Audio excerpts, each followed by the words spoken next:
Welcome, everyone, to this week's episode of the Elite Entrepreneurs Podcast. As you know, every week I bring business owners who have been there, done that when it comes to the seven-figure growth journey. They've gone to eight figures or more, and today is no exception. I have Jason Wojo with me. His company is called Wojo Media. He's the founder. It's not been around a long time, but they've really grown quickly, and so I'm excited to have Jason here sharing his real in the trenches lessons learned from growing his business through that seven-figure range to eight figures plus. So welcome, Jason, to the show. We're excited to have you. Yeah, thanks, Brett. Appreciate it. All right, so Jason, how long has your business been around? And give a little context for what you guys do at Wojo Media, just so our audience knows who we're talking with today.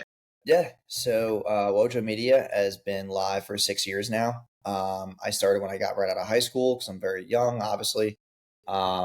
We work with service businesses, coaches, consultants, brick and mortar and e-com stores. We help them scale their revenue with paid traffic, help them harness the right KPIs and the right funnels and the right sales process to obviously be able to scale and, harness their numbers for, increase margin, scalability, and help them harness all their sales systems. All right, so you're helping them drive that traffic so they can grow their business. But you go beyond just the driving the traffic. You actually help them with sales training, all that stuff to be able to grow their business. Yeah. Yeah, So you've been doing it. It's an all-around ecosystem. I mean, because business owners are under this misconception about paid traffic. They think that they can just run a bunch of ads and get a bunch of leads and they make more money, when I can give you a bunch of leads, but can you close them? And even if you close them, can you service them? And even if you can service them, can you keep them? Even if you can keep them, can you ascend them? So all these things in the back end that business owners don't really think about, because paid ads is sexy. It's this click and publish and make money kind of niche where it's really not about that. Yeah, that's the tip of the spear maybe, but there's a lot of work behind that. So well said. And 6 years, like you said, very young, coming right out of high school doing this, and here you have an eight-figure business. Why don't you share how many people you guys have today, and then we'll talk about some of the growth you've experienced and the lessons you've learned. Yeah. So we have about 52 team members, and 6 of those are sales. And then 3 of those are people who work in my event side of the business. So if we were to segment between the two, there's about 42 on Wojo Media and about 10 on Scale Your Ads. Got you. Okay. Very good. And it's quite a growth curve, and with that, quite a learning curve. Let's rewind a little bit to when you're just breaking that $1 million mark. Maybe you had 6, 8, 10 people. I don't know how many people you had at that point, but you had a growing team, and you had to go from knowing all things, ad spend and lead gen and sales and all that kind of stuff, to now I got to figure out how to build a business with these people. Like, we just have to keep adding people. Now, how does that work? So take us back to then, if you can, and talk to us about some of your challenges as you were growing through that phase. Yeah. So hitting $1 million in a year was just what I call a proof of concept. It means that people want what you're selling and you're solving some type of problem at scale, right? But the biggest piece from going from 7 to 8 was finding product market fit. So like, does my product or my service able to service even more people at scale to where I can service actually more dynamic issues in the market? And that's where we saw, we were getting a lot more lead gen business owners than e-com. So we had to start making better product market fit, service market fit for lead gen business owners, which we then started acquiring sales training and building that department out. And then we're recouping more graphic design on that side, and then more automations and API and webhooks and all those things that were happening. The biggest thing with us was, in the beginning, man, we had about 4 people when we did $1 million. And it was because I was selling all these bigger, like, one-on-one consulting packages. And that's what allowed me to go to $1 million a year. What wind up happening was that I couldn't service all those people on my own. So I had to then start building a DFY section. We figured that done for you was just more beneficial. It attracted better people who didn't just want to hear me tell them what to do instead of just doing it for them. So done for you expanded the horizon for us and allowed us to really market to more business owners, because we couldn't just solve their problems. We could solve a lot more people's problems. And also, done for you gets more referrals. Like Coaching is cool, but you're not going to get a lot of referrals from DIY. It's really not just that sexy anymore. So we were looking at that sales journey and that customer journey of like, hey, how could we squeeze more money out of not just our ad spend, but our customers who are excited and happy about the services.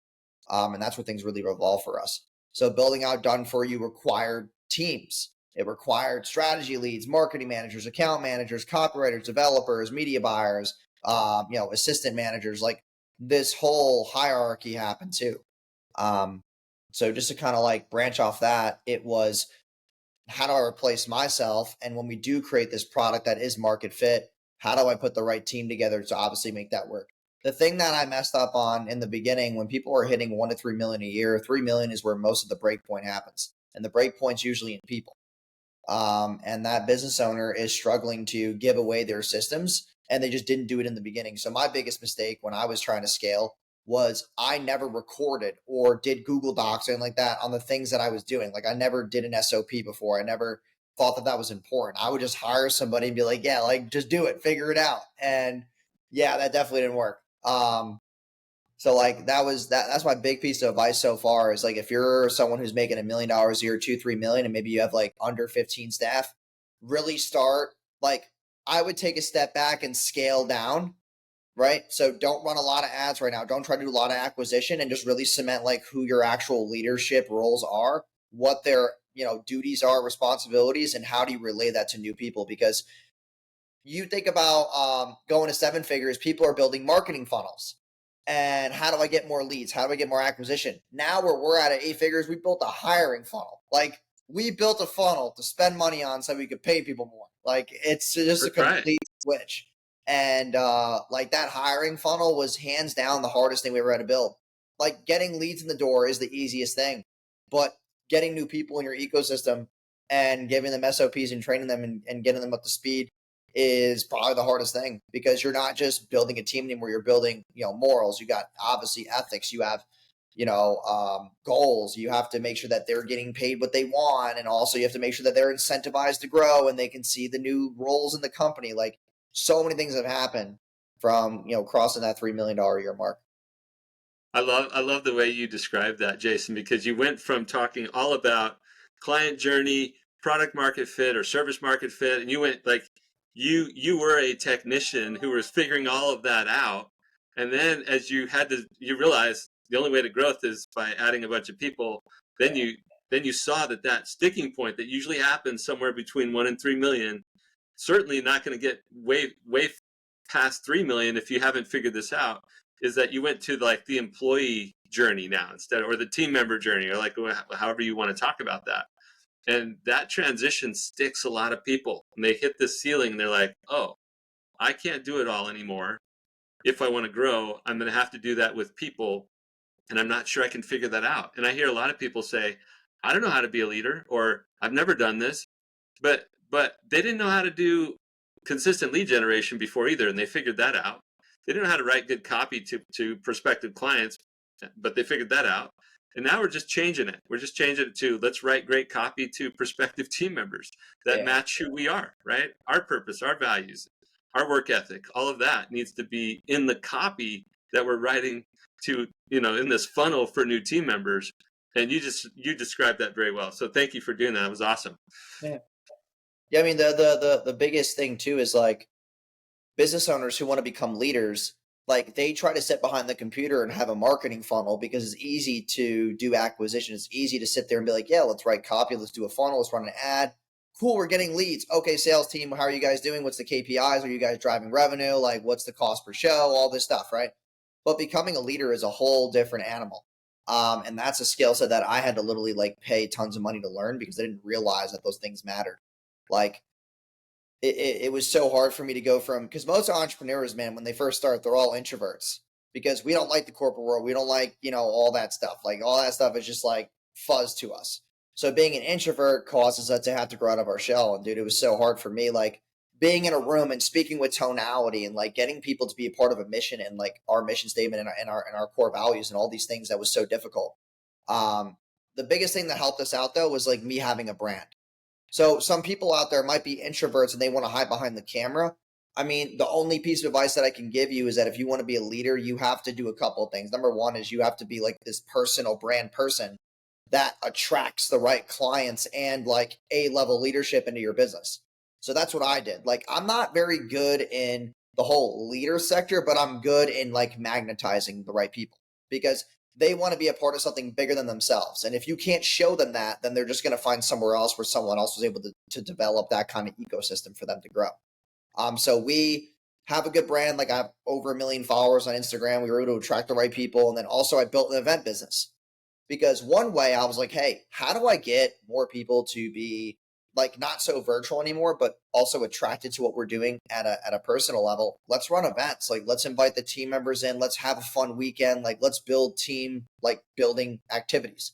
So we built the event business. We have events every single weekend across the entire United States. We're on a huge tour right now, and it's building team culture. Team's excited about it. They get to see me in person. We get to have dinner together. We get to do like team activities, go out on a boat, take a walk, stuff like that. Like it's just things that allow me to get out of my comfort zone. So that's the best loophole that I had to building like leadership inside of the company for sure.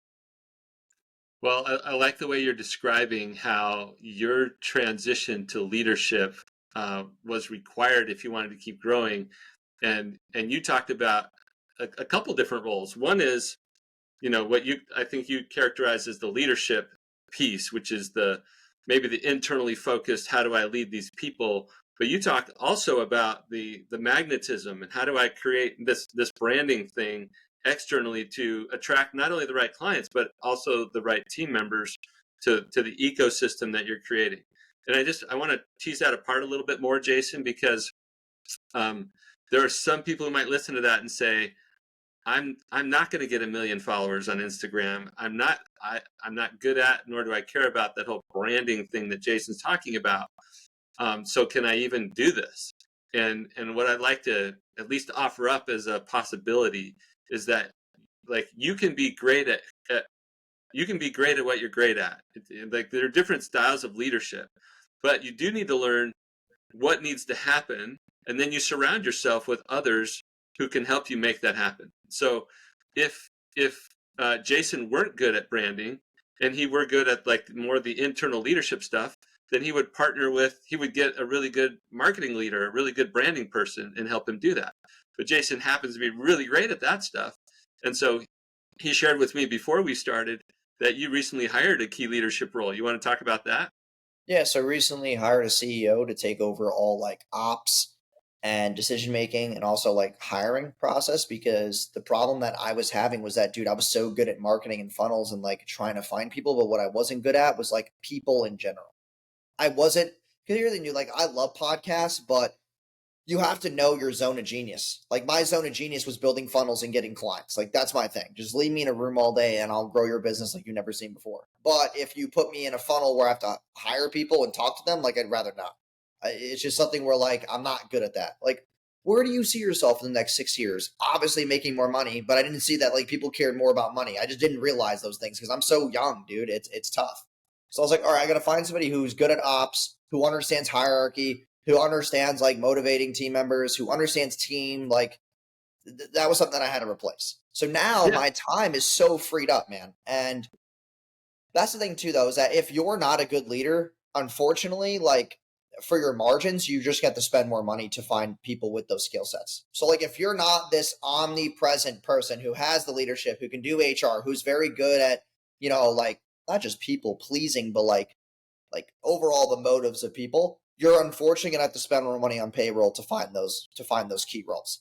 And that's why you see a lot of businesses doubling up on partners, inviting people in to buy in, and they run to private equity to have the funds and then scale with people. Like these are things that are happening in the space now. The one thing that you were talking about before that was really important is that after 3 million, I had to find that motive for people to be a part of, which was having a good CEO and also the events. But here's the thing: is that what we're realizing now is once you get past 10, now it's about bolt-ons.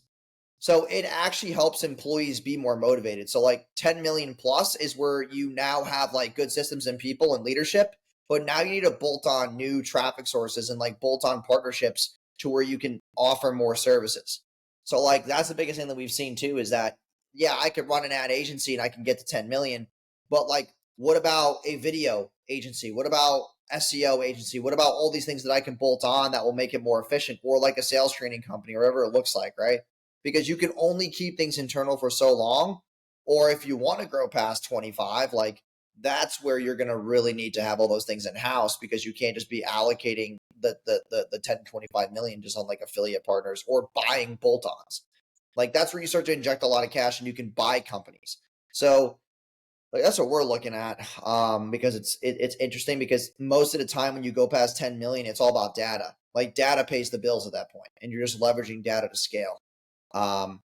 So like all that stuff is really exciting, man. I think that a lot of people right now too, like we talk about 8 figures, but here's the brutal truth, man, is that some people don't want to go there. Like Yeah. some people are okay making 1 to 3 million a year, and that's exciting. Because 1 to 3 million a year, man, like you can have decent margins, 15 to 30%, maybe sometimes even 40. Like you could be chilling. You could have cash collected at 1.25, 1.4, and then you pay your taxes and you're done. Like you have a great life.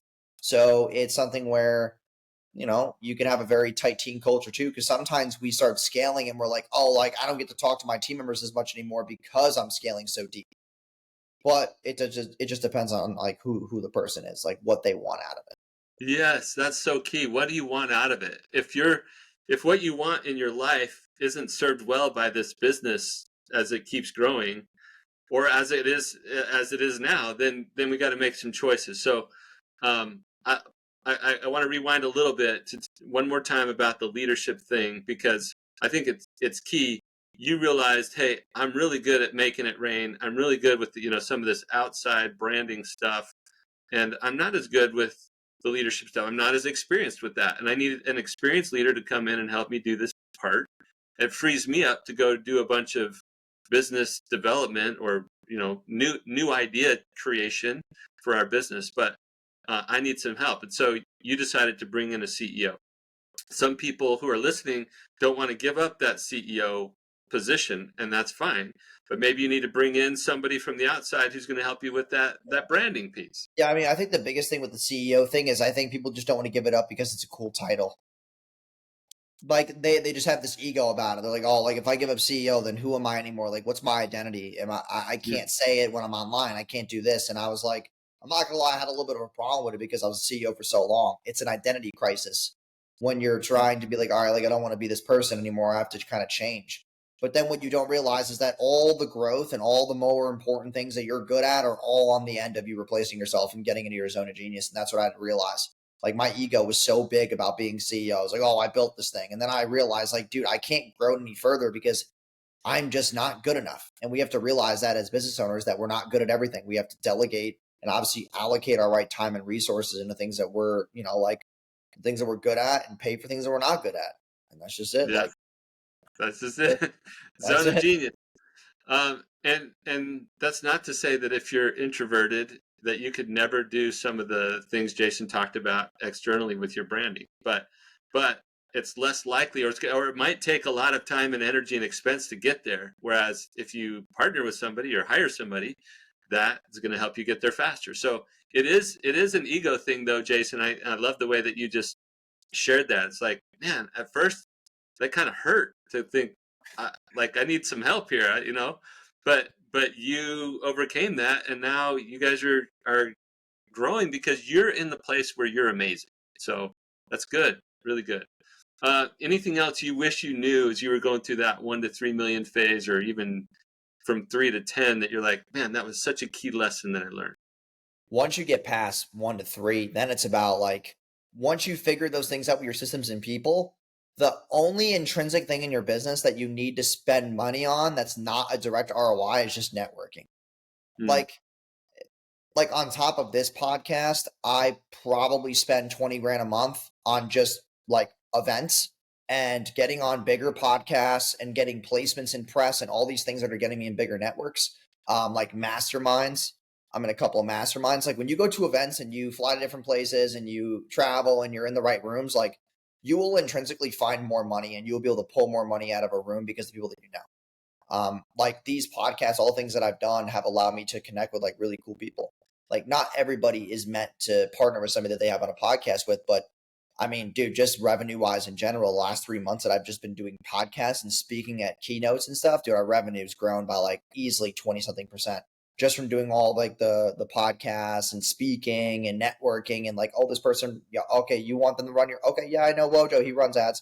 And it's just like this thing where you're just getting in more circles where two things happen. Number one is association. So like association is selling without having to sell anybody. It's like, hey, you know this person, they're good, use them. All right, sick. Two is all the people who are better to work with are in those circles. They have bigger budgets, they're not headaches, they understand what it takes to run a business, and overall they're just better lifetime value people. And then you provide them value and they provide you value, and it's a good relationship. And that was always the biggest thing for me was, hey, we're getting all of our clients through ads and my content, but like I want to be able to get clients to where, hey, if I fly to Arizona or if I fly to California, I know 3 people there who want to have a cigar and chill out with me, or I can go to Miami and chill out with them. And it's just like there's more than just money. And if you look at it differently past 3 million, you will make more if you just simply focus on relationships. Because dude, sitting behind a computer doesn't only pay the bills. I don't care who you are, but the people that you know definitely grows your net worth a lot more faster. So that whole thing about, the 5 people you hang out with the most, like that's Yeah. who you become, right? So anyway, well said.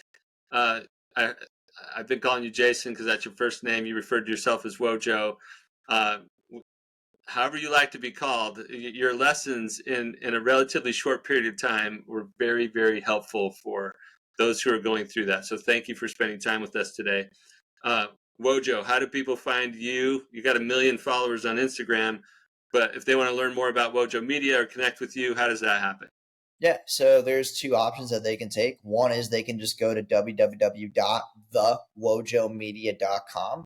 So wojomedia.com. They can see all of our case studies, results, our process, services. They can book a free demo call there. If they want to follow me on social, they just go to @the_Jason_Wojo. And then if they want to book a demo call, they can click the link in my bio there, or they can just follow for more content. All right. Very good. It's been really fun to talk with you. Thanks for being a guest today. Yeah, of course. Thanks, buddy. All right. For all of you listening, please like, share, do all the things to help as many 7-figure business owners hear this amazing episode, as well as all the other ones that we have, like this one with Jason, where they just lay out the real things that they went through. And that's in an effort to help as many of you as possible get past those sticking points. So thanks for listening. We'll see you next time.